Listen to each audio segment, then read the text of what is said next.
நம்ம ஹீரோயின் நம்ம hero love பண்ணி மேரேஜ் பண்ணி 3 வருஷமா சந்தோஷமா வாழ்ந்துகிட்டு இருக்கா. இந்த மாதிரி நேரத்துல தான் நம்ம ஹீரோட தம்பி அவனை பார்க்கறதுக்கா வந்திருக்கா ரொம்ப வருஷம் கழிச்சு.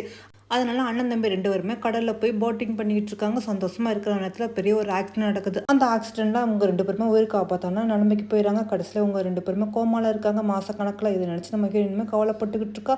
எப்ப நீங்க கண் முழிப்பீங்க அப்படிங்கிற மாதிரி. அப்பதான் அவளுக்கு வந்து நம்ம ஹீரோ கண் முழிச்சிட்டான் அப்படின்னு தெரிய வருது. இவ்வளவு சந்தோஷமா நம்ம ஹீரோவை பார்க்க வர. ஆனா வந்து பார்த்தா நம்ம ஹீரோயினை ஹக் பண்ணிக்கிட்டு இருக்கிறது அவங்க தம்பி. அதாவது அவன் தான் ஹாசன் அப்படிங்கிற மாதிரி சொல்றான். ஆனா நம்ம ஹீரோயின் நம்ப மாட்டேங்கிறா. என்னது நீ ஹாசனா? நீ கண்டிப்பா ஹாசன் இல்ல, நீ ஹர்ஷு அப்படிங்கிற மாதிரி. ஆனா அவனும் ஒத்துக்க மாட்டேங்கிறான். நான் தான் ஹாசன் அப்படிங்கிற மாதிரி சொல்றான்னா, நம்ம ஹீரோயின் அவனை கூட்டிட்டு போய் நிறைய டெஸ்ட்லாம் எடுக்கிறா, சைக்காட்டிஸ்ட்லாம் காட்டுறா. ஆனா அவனா நான் தான் ஹாசன் அப்படிங்கிற மாதிரி. அதாவது ஏதோ ஒரு மிராக்கில் வந்து உடம்பு கூடு விட்டு கூடு மாறிடுச்சு அப்படிங்கிற மாதிரி சொல்கிறான். ஆனால் இதை நம்ம ஹீரோயினை நம்ப மாட்டேங்க. ஆனால் அவனோட ஒவ்வொரு செயலும் நம்ம ஹீரோ பண்ணுற மாதிரியே இருக்குதா. நம்ம ஹீரோயினை அதை ஏற்றுக்கவே மாட்டேங்கிறான். நீ அவனோட தம்பி நல்லா பார்த்துக்க, தேவையில்லாமல் என்னை வந்து தொந்தரவு பண்ணாத அப்படிங்கிற மாதிரி நம்ம ஹீரோயினை அவனை அவாய்ட் பண்ணுறான். ஆனால் அவனை நான் தான் அவனோட ஹஸ்பண்ட் அப்படிங்கிற மாதிரி நம்ம ஹீரோயின் இருந்த ஒவ்வொரு நாளையும் அவன் சொல்லி காட்டுறான். நம்ம ஹீரோயினை நம்பவே முடியல. உண்மையிலே இவன் தான் ஹாசனா, இவன் தான் என்னோட ஹஸ்பண்டா அப்படிங்கிற மாதிரி. அவனோட செயலும் அதே மாதிரியே இருக்குதா. இதை பார்த்து நம்ம ஹீரோயினுமே ரொம்ப குழம்பி போயிருக்கா.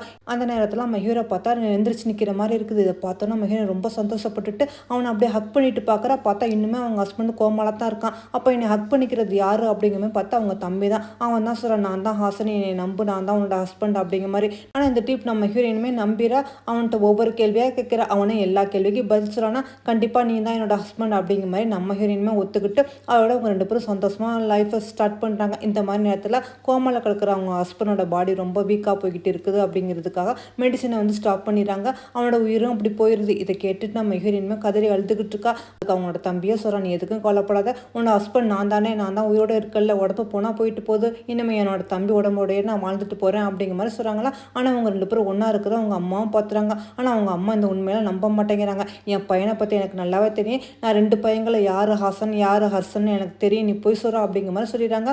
அதோட அவனும் அவங்க அம்மாட்ட எல்லா உண்மையும் சொல்லிடுறான். ஆமாம், நான் போய் தான் சொன்னேன். அதாவது நான் ஹீரோயினை வந்து காலேஜ் படிக்கிற டேஸ்லேயே நான் லவ் பண்ணிக்கிட்டு இருந்தேன். ஆனால் அப்போ தான் தெரிய வந்துச்சு அண்ணனும் ஹீரோயினுமே லவ் பண்ணிக்கிட்டு இருக்கிறது. இதை தெரிஞ்சு நம்ம ஹீரோவும் அதோட அங்கேருந்து கிளம்பி போயிடுவான்.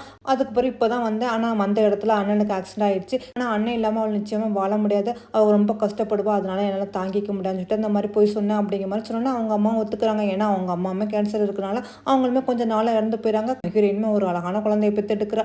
ஆனால் நம்ம ஹீரோயின் சொல்லிடுறா, இந்த உலகத்துக்கு நான் என்ன தான் நீங்கள் என்னோட ஹஸ்பண்டாக இருந்தாலும் பார்க்குறவங்களுக்கும் அவங்க தம்பி மாதிரி தான் தோணும், அதனால நீங்கள் எப்போவுமே இந்த குழந்தைக்கு அங்கிளாகவே இருங்க, இந்த குழந்தை உங்களை அங்கிள்கிட்டே கூப்பிடட்டும் அப்படிங்கிற மாதிரி சொன்னா அவனும் சரின்னு ஒத்துக்கிறான். நம்ம ஹீரோயினுக்கு நம்ம ஹீரோவை பார்க்கும்போதுல அவன் ஹஸ்பண்ட் மாதிரியே தான் தோணுது. நம்ம ஹீரோக்கு இதெல்லாம் கஷ்டமா இருந்தாலும் நம்ம ஹீரோயின் சந்தோஷத்துக்காக காலம்புற அவன் அண்ணனாவே வாழ இவனும் முடிவு பண்ணிடுறான்.